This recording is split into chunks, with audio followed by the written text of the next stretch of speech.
வாழ்க வையகம், வாழ்க வளமுடன். May the whole world live in peace, prosperity, and harmony. Welcome to the show. I have a special guest today, Professor Shiva Shankar Nainar. And I have met him in Arya Temple of Consciousness during one of our English Foundation course in Kundalini Yoga.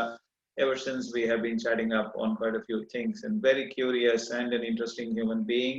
And he wanted to chat up with me on this live show so that all of you could also benefit through this. Welcome to the show, Professor Shiva Shankar Nainar. Could you please unmute yourself? Thank you so much for the opportunity, sir. I'd like to Almighty thank our Guru, Great Vedatri Maharishi. Thank you, Krish Murali sir, for great opportunity. When we converse one-to-one, we actually, you clear a lot of doubts to me. But when we converse like this, I think for every one of us to learn from you. I, Shankar Nainar, I work in HCL Technologies and did Manavala Kalaiman YHE with Medavakam. With that short introduction, I'd like to start my question. My first question is, if the way is forward, I go back to God Almighty. The way is forward. It's a progression from God Almighty that we are now in. Why look back and go back to the primordial state, surrender ourselves in the name of Mukti? Lovely question. Let me paraphrase your question so that it's easy for everybody to understand these questions. Swamiji has always said that the journey of our birth is to merge with the Almighty Force. And he has also said our origin is also the Almighty Force. So therefore your natural question is, look, if Almighty Force has transformed itself and evolved into this human being, why should we go back and merge with the Almighty Force? So let me try and answer this question to the best of my understanding. Please understand that my understanding is very limited. So therefore, you should not think that I know it all and I can answer it from a pedestal here. So that's not my standpoint. But let me tell you why and this is so and why it sounds logical for us to look at it. For a moment, let us not separate the entities. The characterized, evolved, transformative state of the Almighty Force is the different living beings, in which human being is the final evolutionary stage. Because we have reached the pinnacle of our conscious development. It originated with our sixth sense. With that, we are able to discriminate between right and wrong and choose right over wrong. This ability to choose right over wrong is very unique to human beings. It is in a primitive form or in a non-existing form in other living beings. A tiger, for instance, if it's hungry, it will kill and eat. But a human being can choose not to kill and eat, but actually search for food or even go fasting for a few days to survive till he gets natural food. And this is a natural choice. It's not like the jungle law where the survival of the fittest is the ruler of the forest. But here it is the survival of the kindest, who is the ruler of one's own heart and the hearts of other human beings. So the kindness, goodness is what actually drives our human behavior. Any human being, be it a human who is worshipped in the world, either it is Mother Teresa or it is Gandhiji or it is Martin Luther King or it is anyone else who is worshipped for many years, Swami Vivekananda or Ramakrishna Paramahamsa or any of the siddhas that we talk about, all of them are worshipped because of the goodness inside them. They thought of the world beyond their physical and their mental requirements or needs. They looked at the world and said, can we make this world a better place for everyone to live in it? That ability to think beyond one's own ego and one's own physical and mental planes and look at a benefit which would impact the larger cause and the existence of the world is very unique to human beings. It is in an evolved state in certain human beings, such as our Guru Yogiraj Vedatri Maharishi, and therefore we look up to him, we follow him, we try to um, emulate him in our behavior. But it is also there in an evolved form in many other human beings, and highly evolved form in a very few human, but those human beings are worshipped as God sent human beings, or Devadutas, or the like Jesus Christ or Prophet Muhammad, like that. There are people who are who have set forth a path for us to follow, who have given us a path of virtue, who have given us a method or a system for realizing God within us. So they have explained this path of self-realization in their own words. Sometimes these words could be confusing, sometimes these words could be clear, sometimes this word could sound very complicated and self-sacrificing in nature. But our Guru is one such human being who has simplified this in common man's language, who has said that the path of ours is to go back and merge with the Almighty force. So why? Why should we do this at all? The goodness inside us is an inherent characteristic. Therein lies the clue for us to understand why we should allow our ego and illusions and sin imprints, anava, kanva, maya, to be overcome in this birth.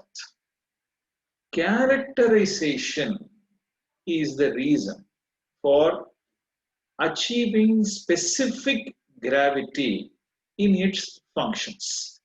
Whether it is air or water, or whether it is breeze, or whether it is cyclone, or whether it is fire, or whether it is a nuclear fire, or anything like that, all of these are specific characterizations according to its evolutionary state at that point of time. These are transient activities.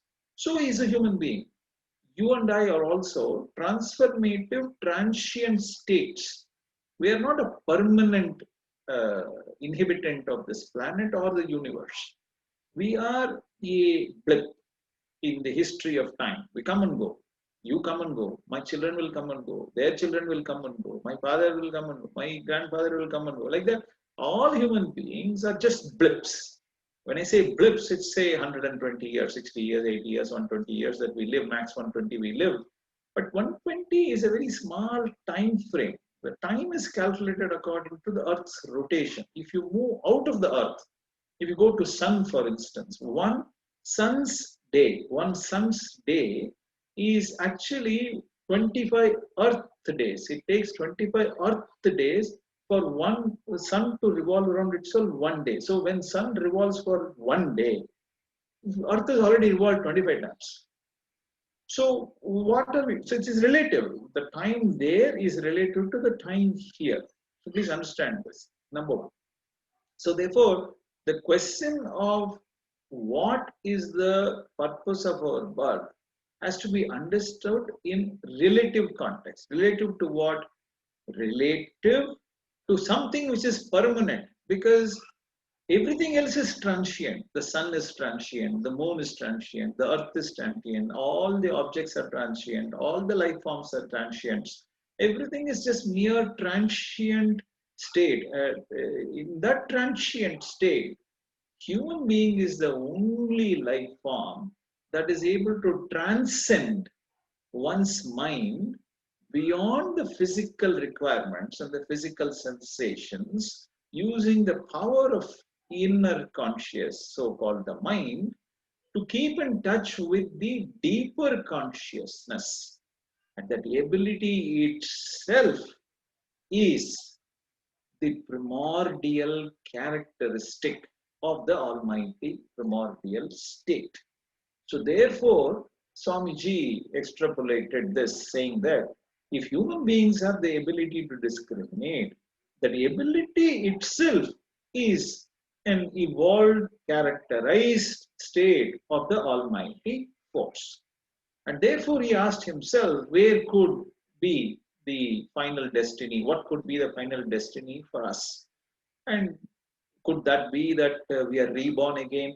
That seems very illogical, because if we are reborn again the Earth's population must remain the same. It's not so. It keeps increasing. Could it be that one life form became another life form? That seems to be illogical once again, because the frequency of operation of a dog and the mental makeup of a dog is totally different from a physical and a mental makeup of a human being. So therefore, that's not possible. Can a cockroach become a human being? That also is not possible. Can a lizard become a human being? That's not possible. So a soul is not reborn, but the soul must get somewhere, for which one needs to understand the composition of the soul. The composition of the soul is a magnetic vortex. It forms its own vortex in a physical body with its magnetic three-dimensional center, spreading itself to every cell in the body. When it goes out of the body, the vortex still remains within the ethereal body. It continues to have a similar shape of the body for up to 120 years or so, beyond which these ethereal particles, these subatomic energy particles, disintegrate and they slowly stop its function, and nuclear fission takes place and they merge with the Almighty force. So therefore, the destiny is the Almighty force from where we are. So I hope you understand. Let's not oversimplify the whole thing and say, okay, we have come from Almighty force, why do we want to go to Almighty force? Not like that. It is an evolutionary cycle of how this whole thing has evolved in physics, and the whole thing will end up in the same matter. There's only one matter, the truth, the Almighty force, which is the all-compressive surrounding pressure force, which is also all penetrative in nature, that makes us function with a specific gravity. When the characterization gets released, then it automatically becomes one with that Almighty force. So this is physics.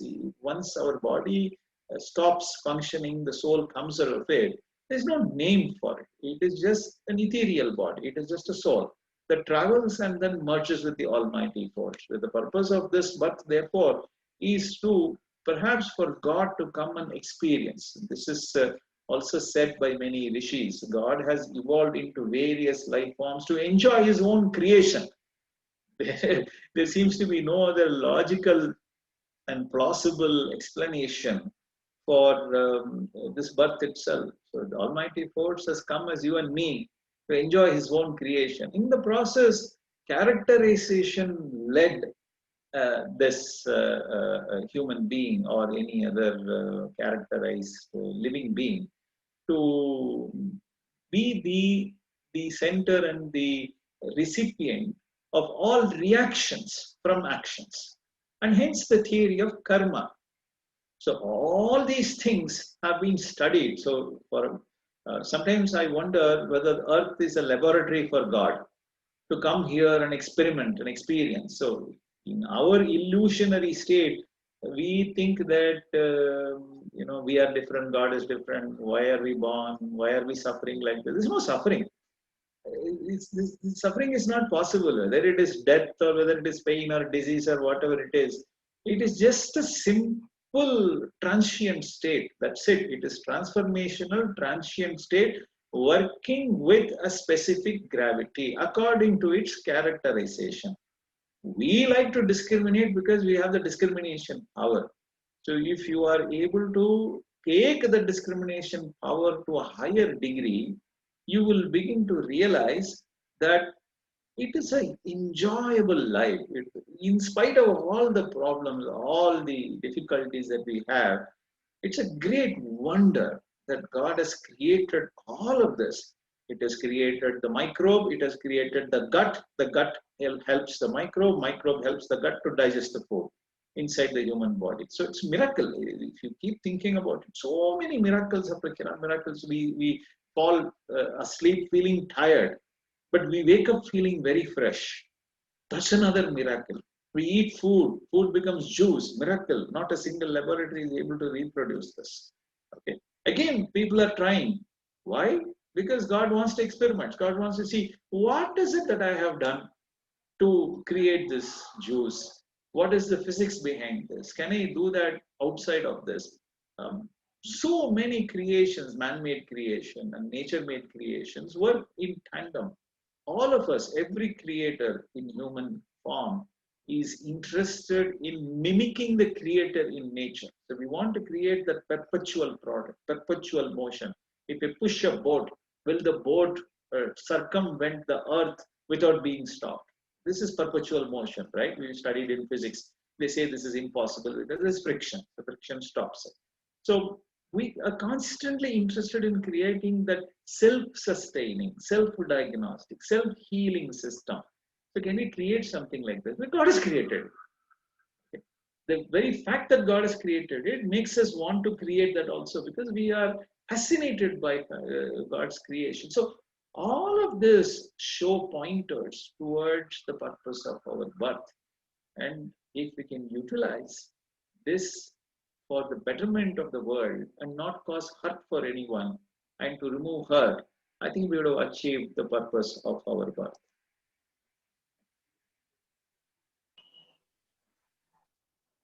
Some and some answers, sir,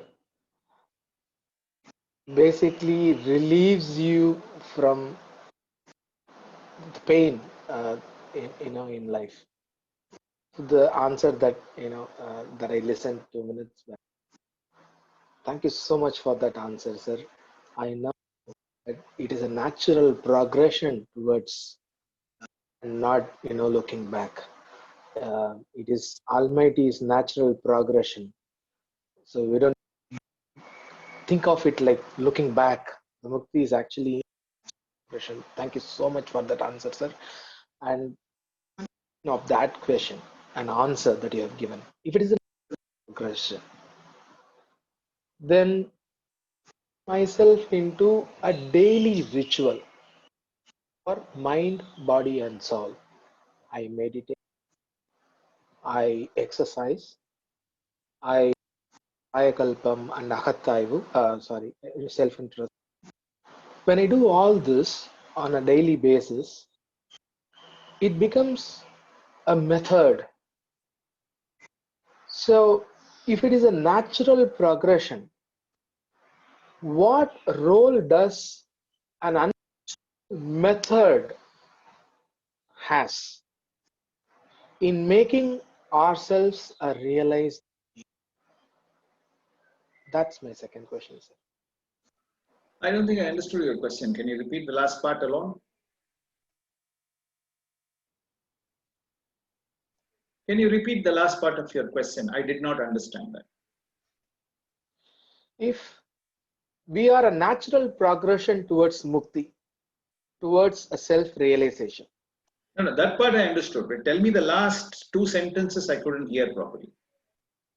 The method that I follow, which is not natural, because I am actually, doing something natural. Okay, Swamiji is I asking got me your to question. do something. I got your question. I really got your question. Okay. Why should we exercise? Why should we meditate? Why can't you just keep quiet? Why can't we just, if the natural progression is to go back and merge with the Almighty Force, let Almighty Force take care. Nah, why should we sit and bother our head? Why should we work? Why should we eat? Why should we rest? Why should we get married? Why should we suffer? Why should we have children? Why should we earn money? Oh, you can go on. Why? Infinite set of questions may come. So the long and short answer for this is very simple. Every characterized life forms functions with specific gravity. Please understand this. This is physics. You need to understand that. You will know this if you are a physics student, or if you are even a school student studying physics, you will understand specific gravity. So a microbe, a bacteria has a specific gravity. A virus has a specific gravity. Water has specific gravity. Chemical has specific gravity. Mercury has specific gravity. Everything has got specific gravity. Without specific gravity, there is no matter in this world. The so-called physical matter doesn't exist. So human being also functions within the human being. Every part of the body also functions with specific gravity. So therefore, there is a characterization. That characterization requires certain actions for it to remain harmonious. To give you a simple example for it, there is water in the sea. Sun is sending its heat waves. Light rays don't travel the way it travels. Only the waves come. The waves, when they hit the object of contact, converts itself into light. Namely, our eyes convert this light into light waves into light, and then we perceive light. Okay. If you watch the heat waves coming, it heats up the water surface, and the specific gravity changes.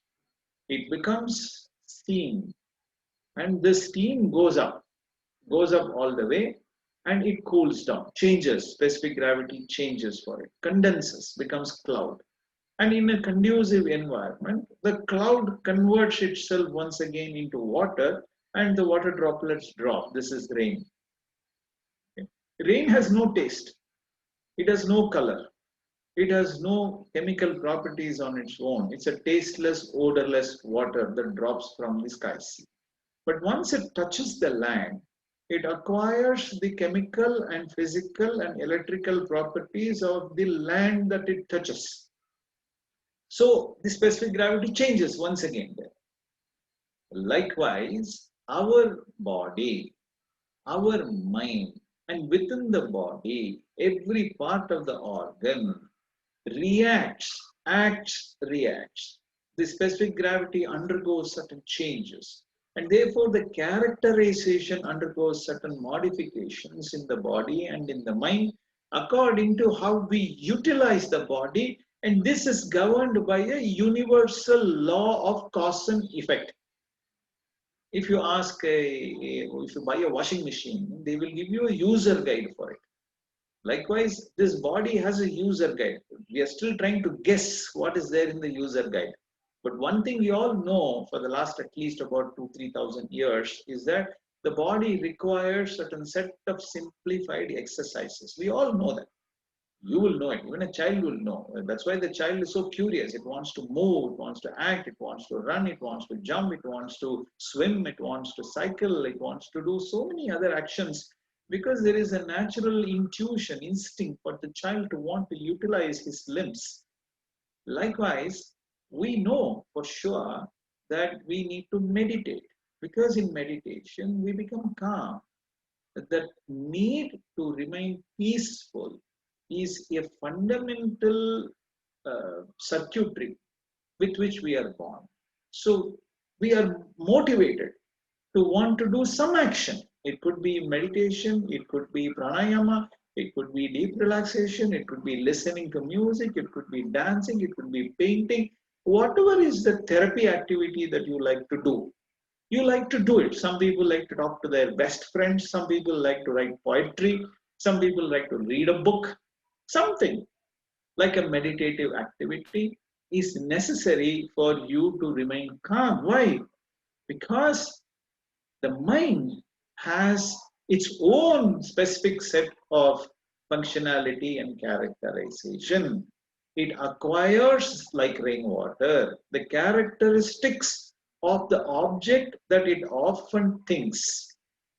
Therefore, we were told that think about good things, talk good things, do good things. You can develop good behavior, good character in yourself. That is the reason why we must exercise and meditate, because it functions with a specific set of law of cause and effect. For A, there is B as a result. For C, there is D as a result, and so on and so forth. You get angry, you will get hurt. You will hurt others. You worry, then it is soul suicide. You will drain your energy. You get stressed, you will make mistakes. Okay? You have to remain calm and peaceful at all times. And when you do that, you can be successful. If you study hard, you will pass examination.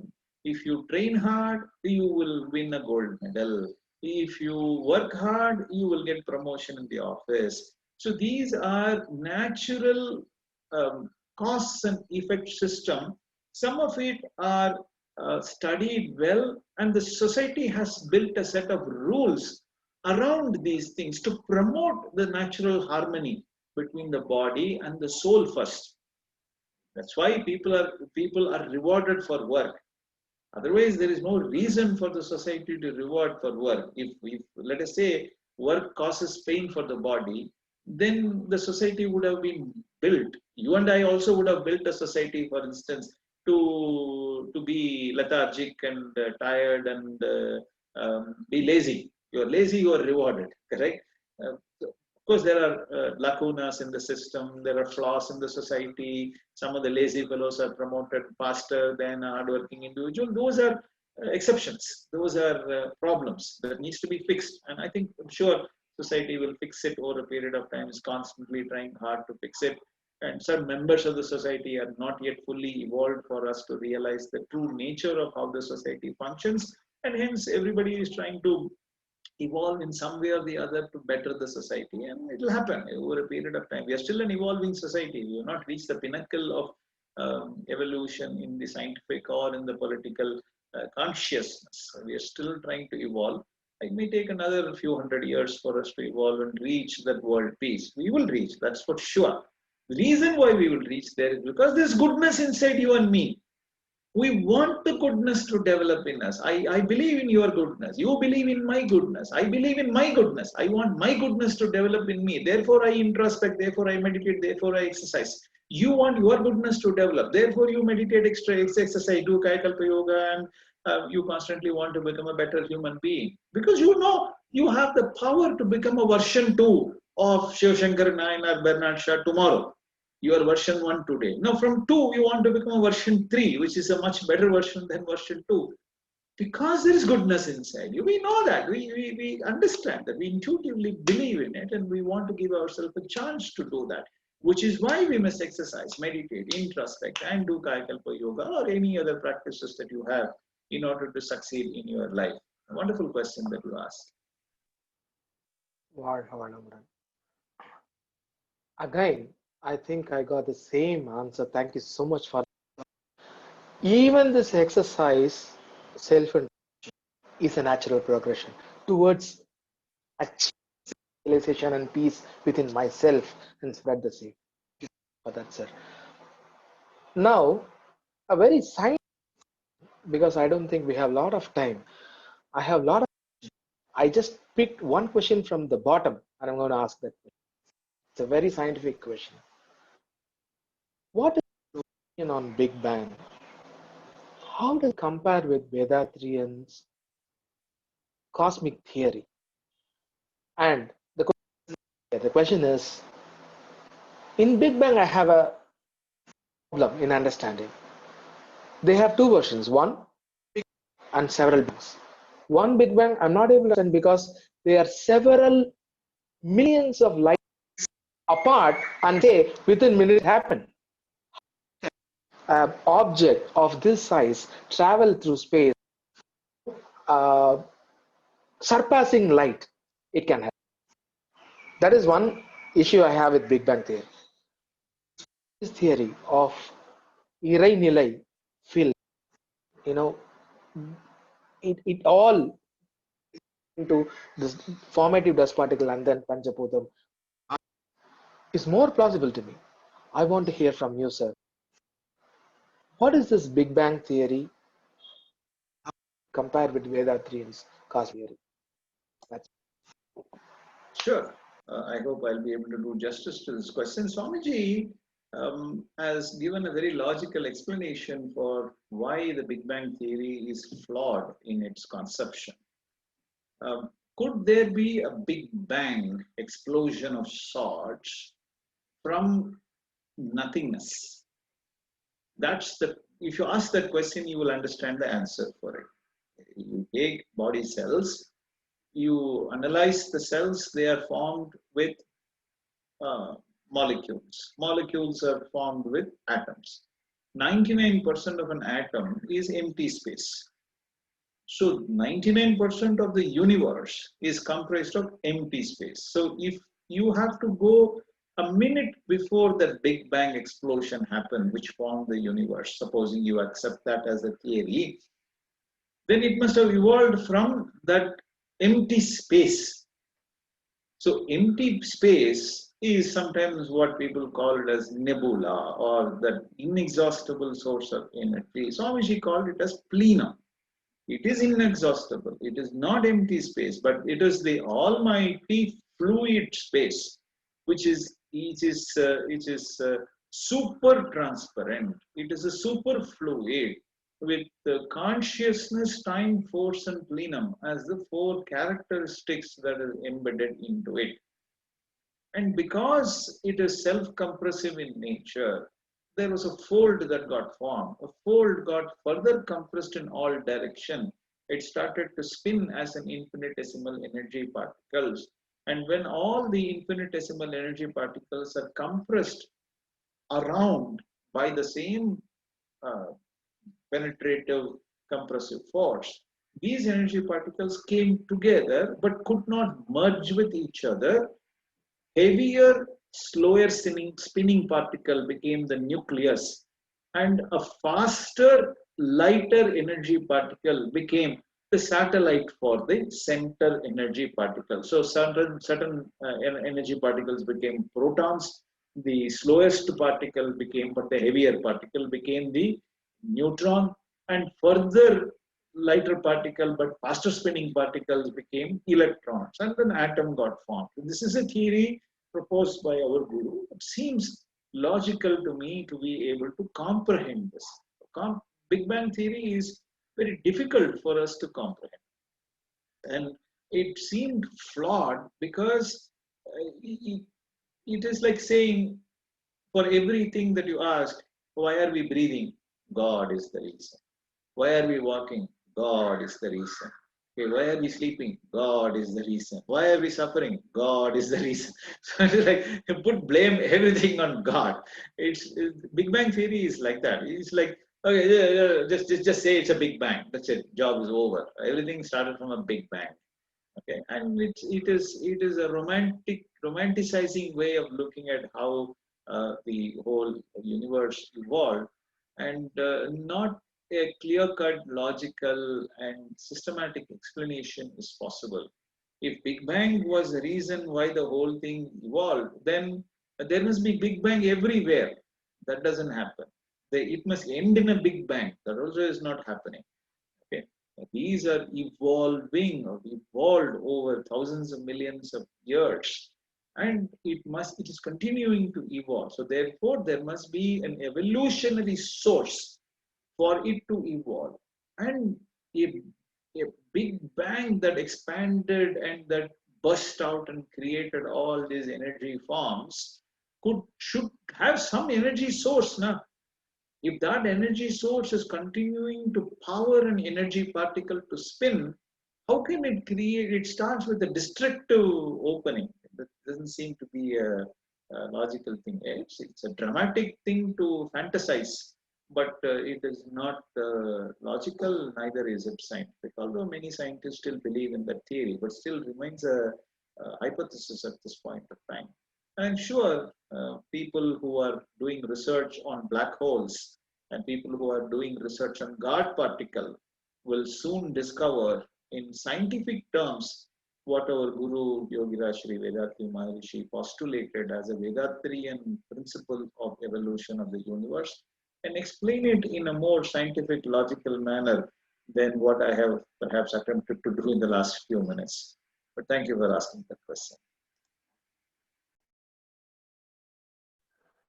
Thank you so much for that, sir. Very plausible, and I when we uh, continue talk about it more, but I understood what you have said. Thank you so much for that. Now, one more question is: we all know all this understanding, nobody is superior, nobody is inferior. They are not equal either. This is one of the life-changing quote for me. I would like your opinion on this quote. Nobody is superior, nobody is inferior, and not equal either. You came from one primordial force. There is at least some similarity in monkeys. I see all monkeys, maybe same, but then maybe there are. When it comes to the realized being, huge difference. You're I'm not sure I understand question. Is there a question that you asked? Can you be a little brief in your question? I didn't understand your question at all. There is also some interruption in the connection, I think. Just be a little brief and give me a brief question.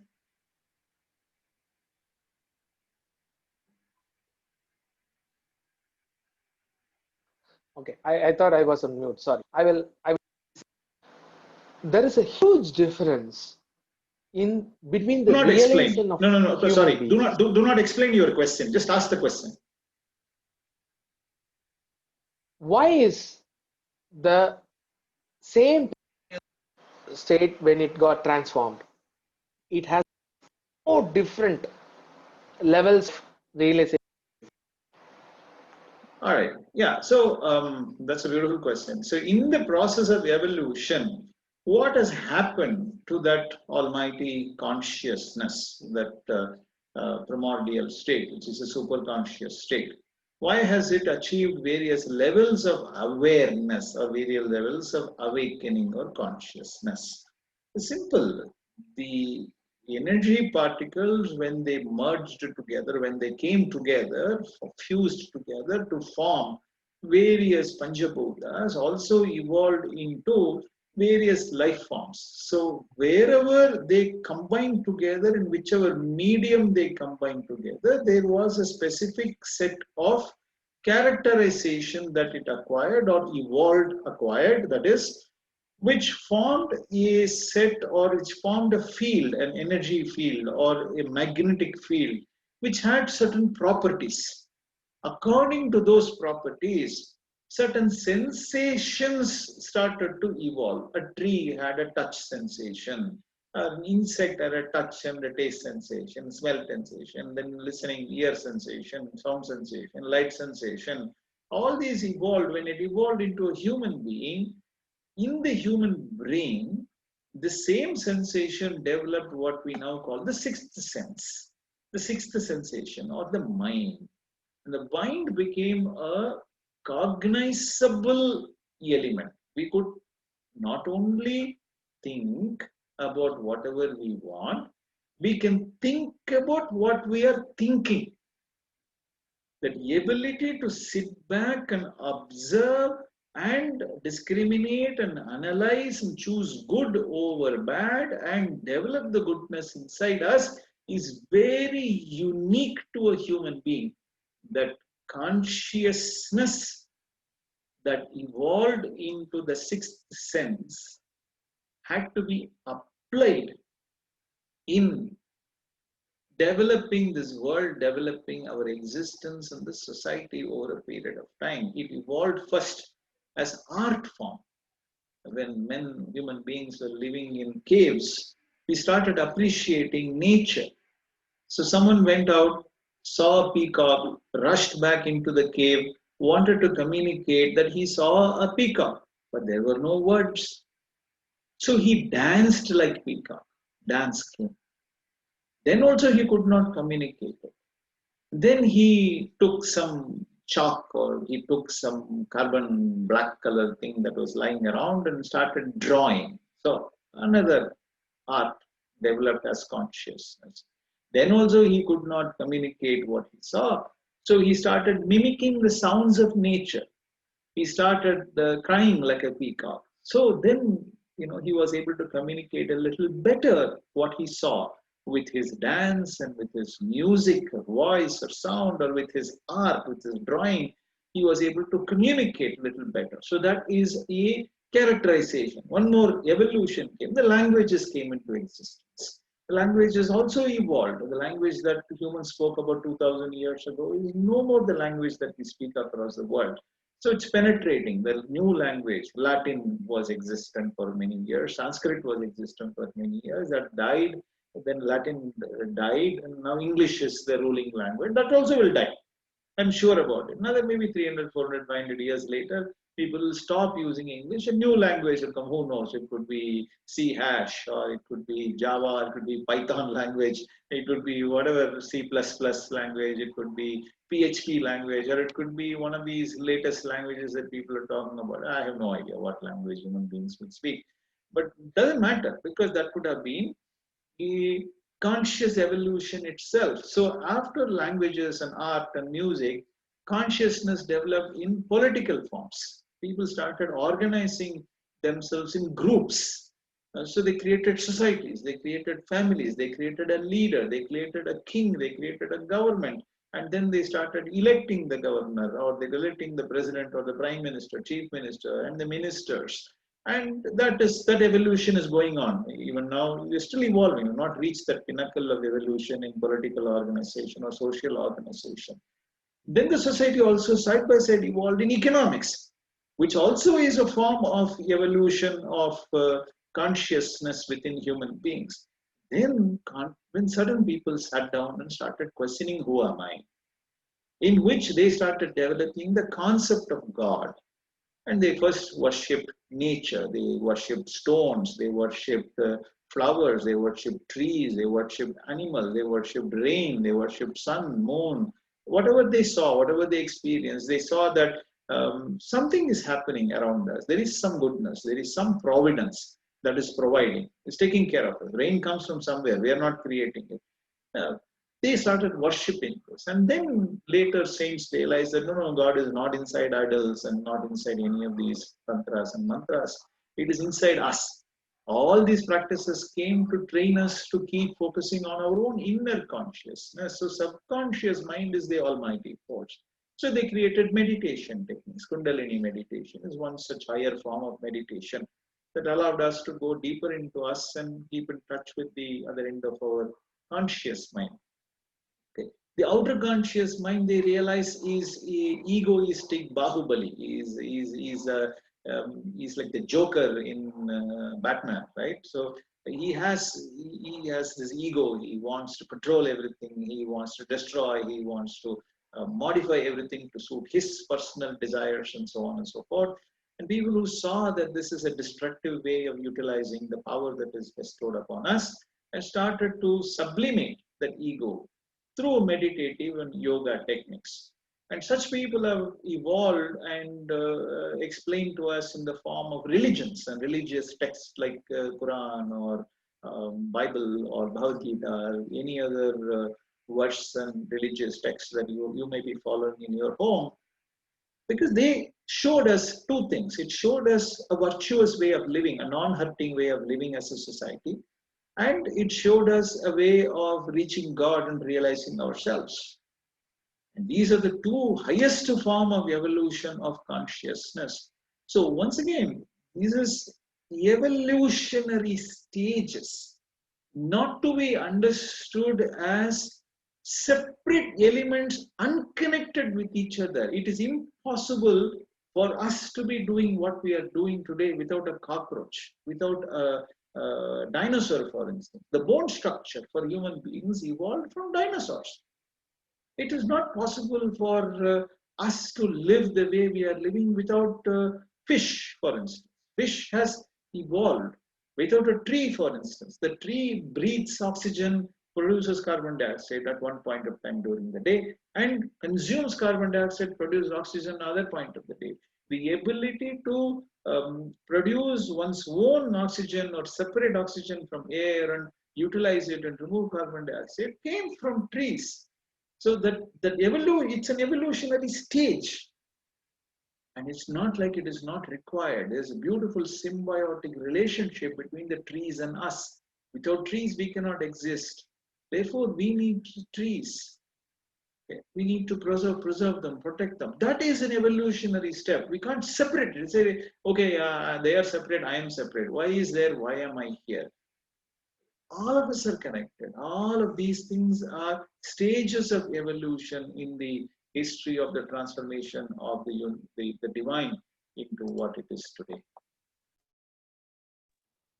When I asked one doubt to back, you actually explained that the Irai Pearl, that is the card Almighty, is there as 99%, and then only little part is actually, and it actually, I can see the difference from answer is because some were there to advance others into the natural and support them similarly. Thank you so No, much. very true. I That is understand true. your That is truly the only reason we have all of these life forms that have existed before us on this planet are building blocks for us to reach where we are today. Without a bacteria, human being could not have existed. Impossible. Because in the human body, there are more bacteria than the cells that we have got. How is that possible? Because the life form called bacteria was necessary, that existence is necessary for the human gut to evolve to where it is today. So are the trees, so is the rain, so is the forest, so is the ocean, so are all the life forms within the ocean, and so are all the different landforms that we have got, all the minerals and all the other objects. Everything was designed for human beings to evolve to where he is today. So therefore, we must be grateful, highly grateful for what nature has provided. Providence provides. Therefore, it is providence.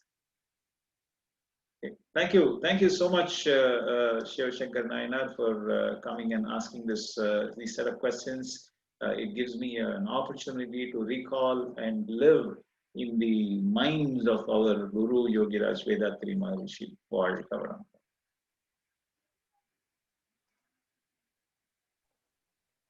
Thank you so much, sir. I have utilized all your time that you gave me, at most useful for me. I'm sure it will be kindled a lot in our people who are watching this. Thank you for the time. I have a lot of questions. I'm not going to go to all those. The reason is because I have asked few basic questions, and I think it some time now.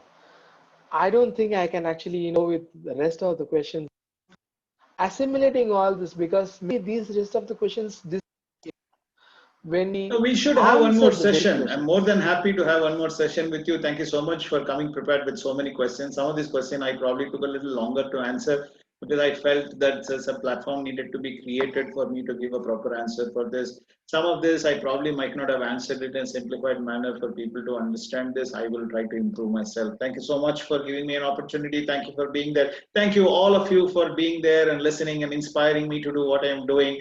And I will see you in the next show very, very soon. Perhaps with another professor very soon who would be interested in having a little chat and a discussion with me that could inspire a lot of people, perhaps answer a lot of your questions.